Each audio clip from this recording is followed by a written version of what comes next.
श्री विष्णु चित्र कुलनंदन अल्पवल्ली श्रीरंग राज हरिचंदन योग दृश्या साक्षात् मां करुणया कमलापि वाण्या ஓதாம் நன்மை தரணும் சரணம் கருதி. அனைவருக்கும் இனிய வணக்கம்.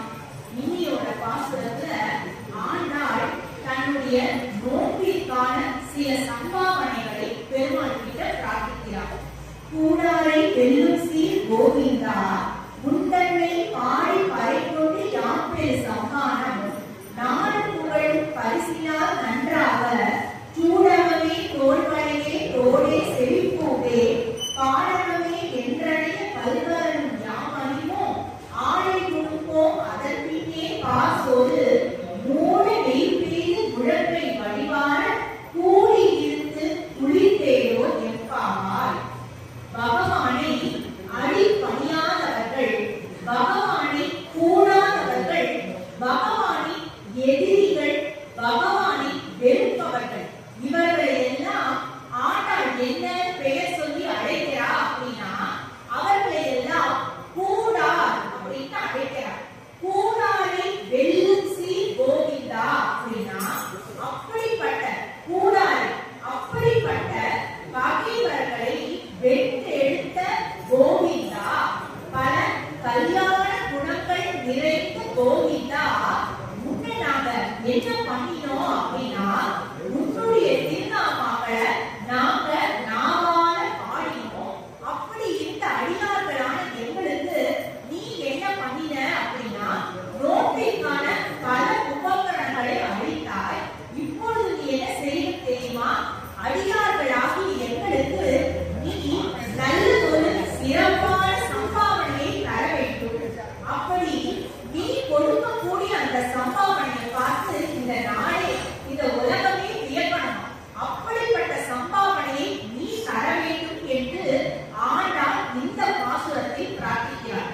அவள் கேட்கக்கூடிய சம்பாவனை என்னென்னு பார்த்தோம்னா முதல்ல 5 வகையான ஆபரணங்களை கேட்கிறார். 5 வகையான அணிகலன்கள். அது என்னென்ன அப்படின்னாக்க முதல்ல சூடகமே அப்படிங்கிறார். சூடகம் அப்படின்னா கையில அணியக்கூடிய வளையல், அந்த வளையலை முதல்ல கேட்கிறார். அடுத்தது தோல் வளையே அப்படின்னு தோள்களில் அணியக்கூடிய ஆபரணங்களை கேட்கிறார். அடுத்தது தோடை, காலில் அணியக்கூடிய தோல். அடுத்தது செவிப்பூ அப்படிங்கிறார். செவிப்பூனா என்ன அப்படின்னா மேற்காதில் அணியக்கூடிய கர்ண புஷ்பம், அந்த கர்ண புஷ்பத்தை தான் செவிப்பூ அப்படின்னு சொல்லுவார். அடுத்தது பாடகம் அப்படிங்கிறார். 5ஆவதா கேட்கக்கூடிய ஆபரணம் பாடகம். பாடகம் அப்படின்னா என்ன அப்படின்னா பாதத்துல அணியக்கூடிய சிறப்பு. இந்த 5 வகையான அணிகலன்களையும் நீ எங்களுக்கு சம்பாவனையாக உனது பிரசாதமாக நீ அளித்தால் நாங்கள் சந்தோஷமாக அதை அணிந்து கொள்வோம் அப்படிங்கிறார். அது மட்டும் அல்லாமல் அதோட கூட ஆடை கொடுப்போம். நீயே உன்னுடைய பிரசாதமாக ஒரு நல்ல ஆடையை எங்களுக்கு சம்பாவனையாக கொடுத்தாயானால், உன்னுடைய பிரசாதமாக உன்னுடைய திருவருள் பொறுத்து அந்த ஆடையை கொடுத்தாயானால் அந்த ஆடையை நாங்கள் சந்தோஷமாக உடுத்திக் கொள்வோம் அப்படிங்கிறார். அடுத்தது பால் சோறும் நீ கொடுக்க வேண்டும். அதற்கப்புறமா அக்கார அரிசல், அதுதான் இன்னையோட விசேஷம். அந்த அக்கார அரிசலையும் நீ எங்களுக்கு பிரசாதமாக தர வேண்டும். அந்த அக்கார அரிசல் என்பது எப்படி இருக்கணும் அப்படின்னா மூல நெய்பெய்து முழங்கை வழிவார, இந்த முழங்கை வழி வர வர வர அப்படி வழிய வழிய நெய் இதுல கொட்டப்பட்ட சிந்தனுமா. அப்படிப்பட்ட அக்கார அரிசலை நீ எங்களுக்கு தர வேண்டும். இந்த சம்பாவனை எல்லாம் நீ கொடுக்கும் பொழுது அதை நாங்க என்ன பண்ணுவோம் அப்படின்னா உன்னுடனும் உன் அடியவர்களுடனும் சேர்ந்து கூடி இருந்து குளித்தேரோ எப்பாவாய் அப்படின்னு கோஷ்டியாக கூடி இருந்து அந்த சம்பாவனையை நாங்கள் ஏற்றுக்கொள்வோம், அந்த சம்பாவனையை நாங்கள் பெற்றுக்கொள்வோம் அப்படின்னு ஆண்டாள் அந்த சம்பாவனையை பிரார்த்திக்கக்கூடிய பாசுரம் இந்த பாசுரம். இப்படி பெருமாள் கிட்ட எல்லா விதமான சம்பாவனையும் கேட்கிறார். நேற்று என்ன பண்ணினா நோன்பு நோற்பதற்கான சில உபகரணங்களை எல்லாம் பெருமாள்கிட்ட கேட்டா இல்லையா? என்னென்னலாம் நேற்று கேட்டா? ஞானத்தை எல்லாம் நடுக்க முரங்கன பாலண்ட வண்ணத்தும் பாஞ்ச பெருமாளோட தீர்சங்க கேட்டா. அப்ப பெருமாள் என்ன பண்ணினாரா, இவெல்லாம் கேட்கிறாளே அப்படின்னு சொல்லிட்டு தன்னுடைய பாஞ்சசனி திருசங்க அனுப்பினார். அதற்கப்புறமா என்ன பண்ணா, முரசு பறை வேணும் சத்தம் போடுறதுக்கு அப்படின்னா, அதனால பெருமாள் தன்னுடைய முரசு அந்த பறையை அனுப்பி வைத்தார். அது மட்டும் அல்லாமல் என்ன கேட்டா, கோல விளக்கு அப்படின்னா அழகான விளக்கு வேணும்னு கேட்டா. அதனால பெருமாள் என்ன பண்ணினார் அப்படின்னா, நப்பினை பிராட்டியையே விளக்காக அனுப்பி வைத்தார். அதற்கப்புறம் அவ என்ன கேட்டா, நாங்க பல்லாண்டு பாட போறோம், அதனால அடியார்கள்லாம் போறோம் அப்படிங்கும் பொழுது மங்களாசான செய்வதற்காக அரையர் குழு வேணும்னு கேட்டா. அதற்காக பெருமாள் என்ன பண்ணினார் அப்படின்னா, பல்லாண்டு பாடுவதற்காக ஆழ்வார் ஆதிகளையே அனுப்பி வச்சார். அப்புறமா கொடி கேட்டா. கொடியாக பெருமாள் யாரை அனுப்பினார் அப்படின்னா, விஜயனாக இருக்கக்கூடிய கருடாழ்வாரை அனுப்பி வச்சார். அடுத்தது பந்தல் கேட்டா இல்லையா, விதானம் வேணும்னு கேட்டா இல்லையா. அதற்காக பெருமாள் பந்தலா யார் அனுப்பிச்சு வச்சார் அப்படின்னா, ஆதி சேஷனையே பந்தலாக அனுப்பி வச்சாரா பெருமாள் நேற்றைய பாசுரத்திற்காக. அப்படி இந்த பாசுரத்தை சொல்றா, நேற்று நாங்கள் நோற்பதற்காக முன் சம்பந்தமான பல விஷயங்களை அனுப்பி வச்சுட்ட. இதெல்லாம் எங்களுக்கு என்ன காட்டுறது அப்படின்னா, நாங்கள் பகவானை கூட போகும் நாள் என்பது ரொம்ப கிட்டதான் இருக்கு. இன்னும் சில நாட்களிலேயே நாங்கள் திருமாலை சேர போறோம் அப்படிங்கறதுதான் நீ எங்களுக்கு கொடுத்த உபகரணங்கள் எங்களுக்கு காட்டுறது அப்படின்னு ஆண்டாள் சொல்றா. இந்த பாசுரத்துல ஆண்டாள் காட்டக்கூடியது என்ன அப்படின்னா, பக்தியின் உயர்வான நிலையான சாயுஜ்ய நிலை அப்படின்னு சொல்லுவோம். என்னது சாயுஜ்ய நிலை அப்படின்னா, ஜீவாத்மா பரமாத்மாவோடு சேரக்கூடிய கல்யாண நிலை. அந்த கல்யாணத்திற்காக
அந்த பஞ்ச சம்ஸ்காரம் என்பதுதான் கையில் நாம் அணியக்கூடிய காப்பு. அததான் அவ சூடகமே வளையல்னு கேட்கிறா அப்படின்னு சொல்லுவா.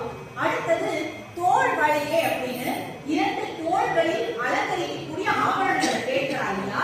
அந்த 2 தோள்களில் நம்மை அலங்கரிக்கக்கூடிய ஆபரணமா எது இருக்கும் அப்படின்னா திருச்சின்னங்கள் அப்படின்னு நாம சொல்லக்கூடிய அந்த சங்கு சக்கர பொடிதான். அததான் என்ன சொல்றா?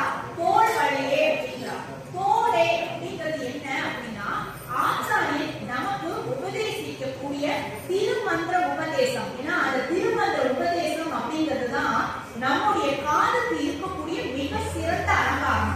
அப்படி அந்த திருமந்திர உபதேசமும் தனக்கு வேணும் அப்படிங்கிறார். செவிப்பூவே அப்படின்னா மேல் காதுல அணிந்து கொள்ளக்கூடிய கர்ண புஷ்பம்னு சொல்லக்கூடிய ஒரு ஆபரணம். அது எது அப்படின்னா ஆச்சாரியன் நமக்கு உபதேசிக்கக்கூடிய துவய மந்திரம். அந்த துவய மந்திரம் தான் நம்முடைய காதை அலங்கரிக்கக்கூடிய செவிப்பூவாக இருக்கணும். அதனால அது வேணும் அப்படின்னு பிரார்த்திக்கிறார். கடைசியாக என்ன கேட்கிறான்? பாடகமே பாத சிலம்பு கேட்கிறான். நம்மளுடைய ஆச்சாரியன் நமக்கு யாரை காமிச்சு கொடுக்கிற? பெருமாளுடைய திருவடியை காமிச்சு கொடுக்கிற. பெருமாள் காத்துன்னு இருப்பார். இவா ஒரு ஆச்சாரியின் திருவடியை போய் சேர மாட்டாளா? ஆச்சாரியின் திருவடியிட்ட சரணாகதி பண்ண மாட்டாளா? அப்படி இவ ஆச்சாரியின் திருவடியில போய் சரணாகதி பண்ணினா நம்மளுடைய சரணத்தை வந்து இவ ஈஸியா அடைஞ்சிடுவாளே அப்படின்னு பகவான் நமக்காக காத்துன்னு இருப்பாரா? ஆச்சாரியனும் நமக்காக காத்துன்னு இருப்பாரா? இவ எப்ப வந்து நம்மள்கிட்ட வருவா? நாம பகவானை காமிச்சு கொடுக்கலாமே. இருக்கிறதுலயே மிக சிறந்த அழகான ஆபரணம் என்பது பகவானின் திருவடி தானே. அந்த பாடகத்தை இவாளை காமிச்சு கொடுக்க மாட்டோமான ஆச்சாரியனும் ஏங்கிட்டு இருப்பார். அப்படிப்பட்ட அந்த பாடகத்தை தான் இவ விரும்பி கேட்கிறார். அப்போ இவையின் ஆண்டாள் என்ன பண்றா? ஆச்சாரியனோட திருவடி சம்பந்தம் கிடைத்தால்தான் நாமே பெருமாளின் தாயான அடைய முடியும் அப்படிங்கிறதையும் இந்த பாசுரத்தின் வழியாக காண்பித்து கொடுக்கிறாள் ஆண்டாள். இதெல்லாம் தாண்டி நான் எனக்காக அலங்காரம் பண்ணிக்கணுங்கிறதுக்காக இந்த ஆபரணங்களை எல்லாம் கேட்கல நாராயணா கிருஷ்ணா. நீயும் நம்பிக்கை பிராட்டியும் வந்திருக்கேன் எங்க முன்னாடி. இத்தனை நாள் நாங்க எத்தனையோ திருப்பாவை பாசுரங்களை சொல்லிட்டு இருக்கோம், பாடிட்டு இருக்கோம் இல்லையா? அப்போ அந்த பாசுரத்திற்கெல்லாம் பதில் சொல்ற மாதிரி நீ என்ன பண்ணிருக்க? நீ துயில் எழுதிருக்க. முதல்லயே நம்பிக்கை பிராட்டியும் துயில் எழுந்துட்டா. நீங்க 2 பேருமா சேர்ந்து எழுத்தருதி இருக்கும் பொழுது உங்க முன்னாடி நாங்க நல்ல ஆடையும் ஆபரணங்களும் இதெல்லாம் சாப்பிட்டு கொண்டு எங்களை நாங்களே அழகாக அலங்காரம் பண்ணி கொண்டு வந்து முன்னால் நிற்க வேண்டாமா? அதற்காகவே இந்த ஆடைகளையும் ஆபரணங்களையும் நாங்க கேட்கிறோம் அப்படிங்கிறாங்க ஆண்டாள். நாங்க முன்னாடியே இந்த உந்து மலர்களின் பாசுரத்தை பார்த்தோம். ராமானுஜருக்கு உயிரான பாசுரம் அது அப்படின்னு சொல்லி இந்த பாசுரமும் சுவாமி ராமானுஜரோடு ரொம்பவும் சம்பந்தப்பட்ட பாசுரம் தான். முதல்லயே நம்ம சொன்னோம் அந்த பாசுரம் தான் சுவாமி ராமானுஜருக்கு திருப்பாவை ஜீயர் அப்படிங்கிற திருநாமத்தை பெற்றுக் கொடுத்த பாசுரம். என்ன காரணம் அப்படின்னா சுவாமி ராமானுஜர் எப்பொழுதுமே திருப்பாவையையும் நாச்சியார் திருமொழியையும் அனுசந்தானம் பண்ணிட்டே இருப்பார், அதாவது சொல்லிட்டே இருப்பார். அப்படி ஒரு முறை ராமானுஜர் என்ன பண்ணார் அப்படின்னா நாச்சியார் திருமொழியில இருக்கக்கூடிய பாசுரங்களை படிச்சுட்டே இருந்தார். அதுல ஒரு பாசுரத்துல ஆண்டாள் என்ன பண்ணிருக்கா அப்படின்னா திருமாலின் ஜோலையில இருக்கக்கூடிய கள்ளழக பெருமாள் கிட்ட வேண்டிண்டா மாதிரி ஒரு பாசுரம் விட்டுருக்காள். என்ன சொல்லியிருக்கா அப்படின்னா பெருமாளே உனக்கு நான் 100 தடாவில் பெண்ணையும் 100 தடாவில் அக்கார அழுத்தம் சமர்ப்பிக்கிறேன் அப்படின்னு ஒரு நாச்சியார் திருமொழி பாசுரத்தை அவள் பாசுரம் விட்டுருக்கா. அதை படிச்சு பார்க்கிற சுவாமி ராமானுஜர் பின்னாடி வந்தவர். அதை பார்த்ததும் அவர் நினைச்சுக்கிறாரா ஆண்டாள்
அவளுடைய வேண்டுதலை அவள் ஒருவேளை நிறைவேற்ற முடியாமல் போயிருக்கும்.